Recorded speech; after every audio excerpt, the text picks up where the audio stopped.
नमस्कार दोस्तों, मैं हूं दामिनी यादव और आप देख रहे हैं हिंदी की बिंदी। बात अगर एक पेड़ को बचाने की हो और कोई इंसान उस पेड़ की जगह कटने को अपना सर आगे कर दे, ये सुनकर आज बहुत से लोगों को हैरानी हो सकती है। लेकिन असल में हैरानी होनी नहीं चाहिए, क्योंकि ये कोई काल्पनिक बात नहीं है। हम बात कर रहे हैं उस चिपको आंदोलन की, जिसमें पेड़ों को कटने से बचाने के लिए सैकड़ों लोग पेड़ों से चिपक जाया करते थे कि काटना ही है तो अपनी आरी कुल्हाड़ी पहले हमारी गर्दन पर चलाओ। हमारी गर्दन धड़ों से अलग हो जाने के बाद ही तुम्हारी आरी कुल्हाड़ी की धार पेड़ के तने को छू तक पाएगी। और इसी दुस्साहस ने उस क्षेत्र के पेड़ों को नई जिंदगी दी थी।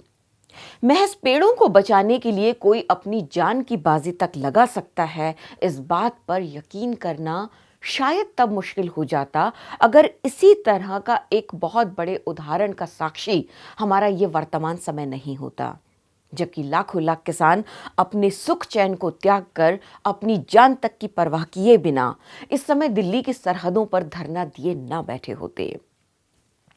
उनका मकसद है नए कृषि कानूनों का पुरजोर विरोध, जिसके जरिए वे अपने खेत बचाना चाहते हैं, अपना मालिकाना हक बचाना चाहते हैं, अपना स्वाभिमान बचाना चाहते हैं, अपनी आजाद नस्लें बचाना चाहते हैं। इसके लिए वे हफ्तों से आंधी, तूफान, बारिश और सर्दी के मौसमी कहर भी खुले आसमान के नीचे डेरा डाले झेल रहे हैं और सरकार की हर लाठी गोली के सामने भी सीना ताने हुए हैं। असल में वे लोग जो अपने पेड़ों को बचाने के लिए सिर कटाने को तैयार हो गए थे, और ये लोग जो अपना खेत बचाने को गोलियों की बौछार के सामने सीना खोले बैठे हैं, जानते हैं कि जब पेड़ पौधे, बाग बगीचे, खेत खलिहान, जंगल, नदियां, झीलें, पहाड़ और गांव बचते हैं, तभी संस्कृति बचती है, तभी देश बचता है। क्योंकि देश किसी कागज के टुकड़े पर बने नक्शे का नाम नहीं होता, यही सब धरोहरें मिलकर एक देश बनती हैं। इसलिए जब भी इस तरह की कोई लड़ाई छिड़ती है तो वो किसी एक की लड़ाई नहीं होती, बल्कि सभी का साझा संघर्ष होता है, और होना भी चाहिए, क्योंकि इसमें दांव पर लगा होता है आने वाली नस्लों तक का भविष्य। शुरुआत में हमने जिस आंदोलन का जिक्र किया था, उसे चिपको आंदोलन के नाम से जाना जाता है।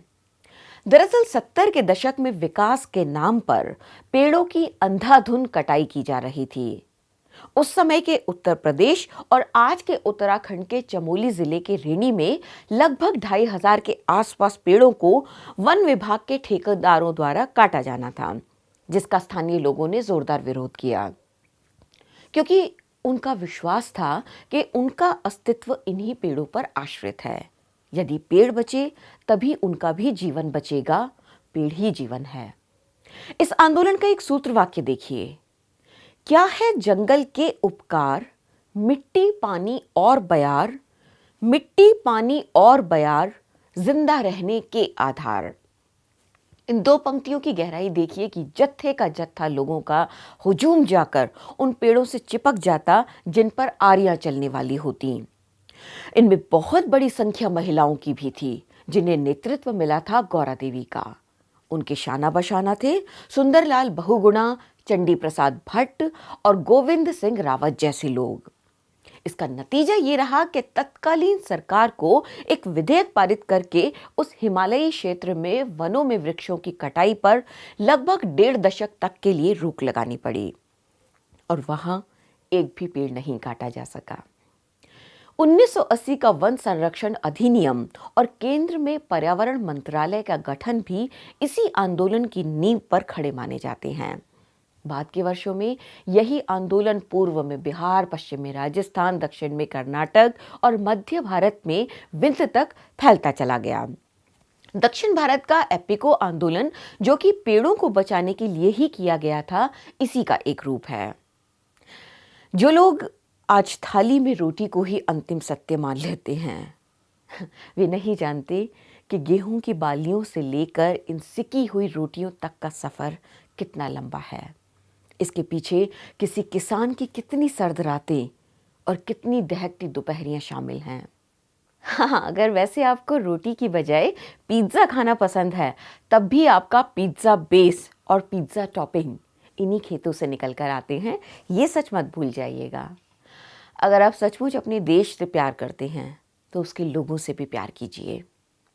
वैसे मैंने बचपन में एक छोटी सी कहानी सुनी थी और मेरा बहुत जी चाह रहा है कि आज चलते चलते मैं आपको वही कहानी सुनाती जाऊं। एक कुम्हार और एक किसान पड़ोसी थे, और पड़ोसी थे तो थोड़ी दोस्ती भी थी। वे साथ रहते जरूर थे, लेकिन एक दूसरे से मन ही मन उनकी ठनी रहती थी। एक को दूसरे के तौर तरीकों पर ऐतराज रहता था, तो दूसरे को पहले की कई आदतें नापसंद थीं।